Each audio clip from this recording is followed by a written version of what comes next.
Hey everyone, this is Keith Scott from out in Sydney, Australia. I'm one of the voices of Bullwinkle J. Moose. It's time to watch Relentless and Unstoppable.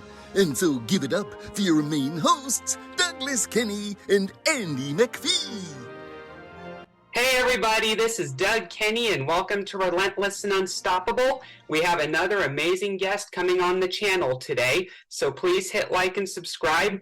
And after this episode, please stay tuned to the RNU channel for more amazing guests. Let's get this on! Hey everybody, how you doing? Just a quick little share of why I started Relentless and Unstoppable. It was for one very simple reason, because of Doug Kenny.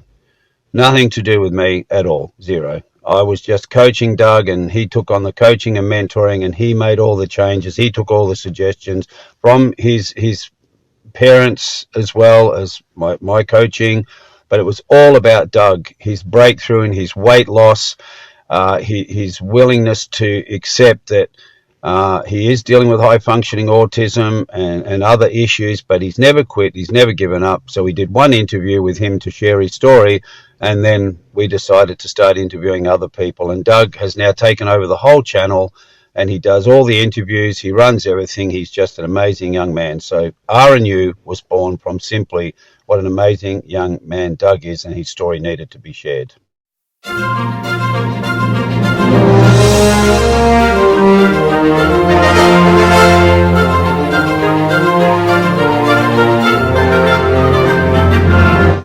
Hey everybody, this is Doug Kenny from Relentless and Unstoppable, and today we have April with us. Hey, how you doing? I'm doing great. How are you? Doing fabulous. Where are you at the moment?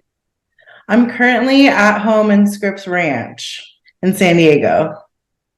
Ah, okay. That's amazing. So tell our followers a bit of how we met.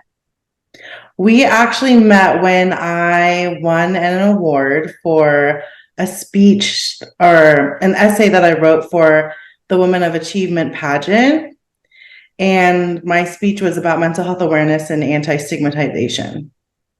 Yeah, it was awesome to meet you. And what was your favorite part of the event if you had to pick? I think my favorite part of the event is meeting the women there and hearing their stories and hearing about what they are really passionate about, what they care about, and gaining new sisters for the sisterhood. Nice, nice. And meeting all the women, there were a lot of good contestants there, that had to be fun. It was super fun. Were you in the talent show at all? I wasn't the time that you met me, but in this last pageant where I got this current title, I did do talent. I sang Beyonce's I Was Here. Nice. That's awesome.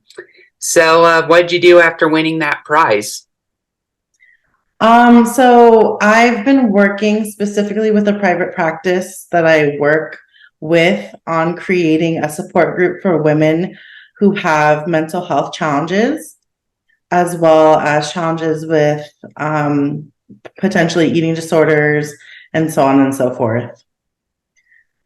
Ah, okay. Yeah, eating disorders, that's a real tough thing to go through. It is. And I work specifically with women in eating disorder recovery for quite some time. So being a mental health therapist and understanding the complexities of and the nature of the disorder is a lot, but also knowing how hard it is for clients and for people to stay in recovery. Yeah, for sure. I know exactly what you mean. So, yeah, I must ask, what was your upbringing like? Well, I specifically was born in Malaysia. I'm American born abroad. So I came to the United States when I was about, I'd say, 1 or 2 years old. I grew up in Oceanside, California, and I had like the perfect childhood until it became challenging. I ended up having to be in and out of psychiatric hospitals from age 13 to 20, and I struggled really bad with mental health challenges. What caused those challenges? I would say a lot of it was more like genetic, and there was also an aspect of bullying. I was severely bullied in school. People would ask me just to go and hurt myself, and it was really awful. That is awful, you know. Bullying is a very serious thing, you know. I've said this before, you know, if someone's caught being a bully, the parents need to be fined, you know. Yeah. And certain levels of bullying need to be criminal offenses, in my opinion.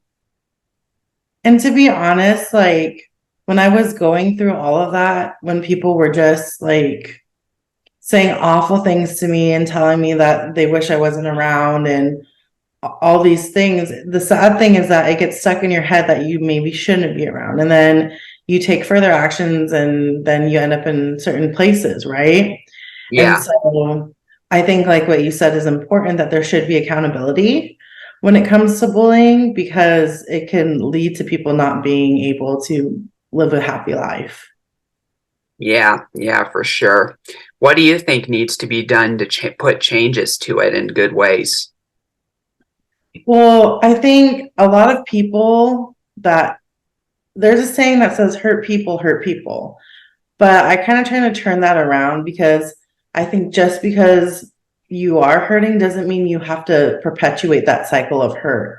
And I think the most important thing when it comes to bullying is understanding that the person that is perpetrating the bullying is just as much struggling as the person that they're victimizing. And it's a learned behavior.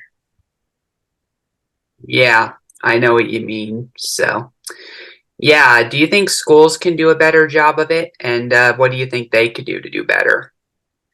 I don't think it's the sole responsibility of schools. I also think it's a community effort. The ways that we talk to children, the ways that we empower them, the ways that media messages show what it's like to be a teenager on TV, or how maybe TikTok sensations operate and act. All of that, with that saturation of media and the ways that people consume messages, as well as the aspect of our leaders, um, are how important it is in understanding the ways that our society will operate. Ah, okay. So, what are you doing for your part to raise awareness on that? Well, specifically, the support groups for women is something I'm passionate about, because I have my Instagram handle, which is at everybody positive. It's at everybody underscore body underscore positive. And it's more of a community than anything else. And I think when we have a sense of community, we have a sense of belonging. When we have a sense of belonging, then there's this lack of loneliness where we would maybe find ourselves in a situation where we're perpetuating hurt to others, or find ourselves lonely and lacking that sense of community. And I think it's so important that when people struggle with mental health or eating disorder behaviors, that it's important to have support and to have people that really genuinely care about you. And that's what I'm striving to do this year with my platform, is to create change that way. Good. That's good to hear. How'd you overcome all those hospitalizations and all that mental health stuff? What'd you do to treat yourself and take care of yourself? Well, I had a very amazing psychiatrist that I've worked with for over 20 years. And so with adequate and proper medication management, as well as having a consistent therapist that I could rely on, I still see her till today. I've worked with her for at least 16 to 7. I think we're on year 17 now. I met her when I was 16. And now I've been with her as a client for over 16, 17 years. And it is those people that are in your corner that support you, that can get you through these tough times. I was able to have a couple friends that stuck by through all the hard stuff that made it somewhat easier. And then most of all, it was my dad. My dad and my mom were very influential on how I was able to overcome a lot of things. Because at one point they told my parents that, oh, she'll only graduate high school and that's all she'll do. She'll never be able to do anything. You better just put her in an adult facility and leave her there the rest of her life, because that's catatonic for 6 months.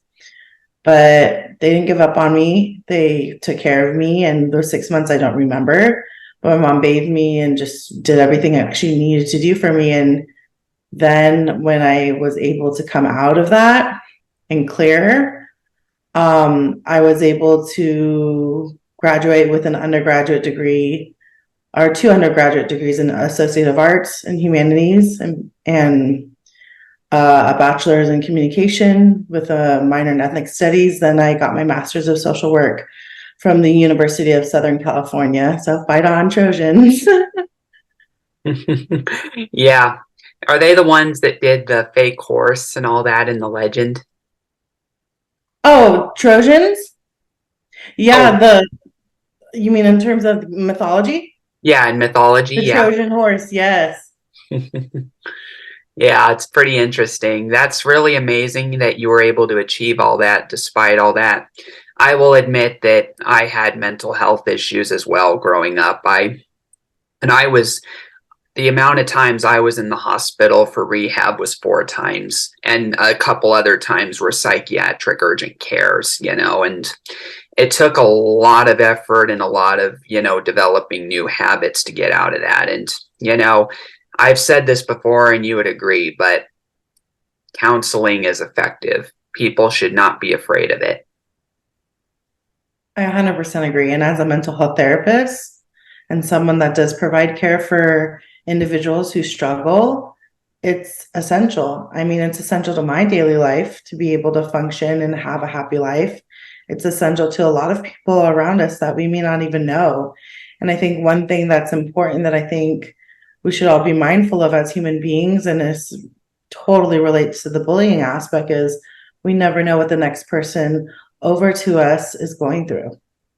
Yeah, the thing that I struggled with when I was a victim of bullying, and I was a victim of the unfortunate circumstance of this, but when I was bullied, when I reported it one time, it wasn't just an issue where the bully got suspended. I got suspended as well because of zero tolerance. And not only that, but when I was in high school, I saw bullying almost every day, and nobody was reporting it because of the zero tolerance policies of the school. And, the school systems say that they're doing it so that they can be fair to everyone.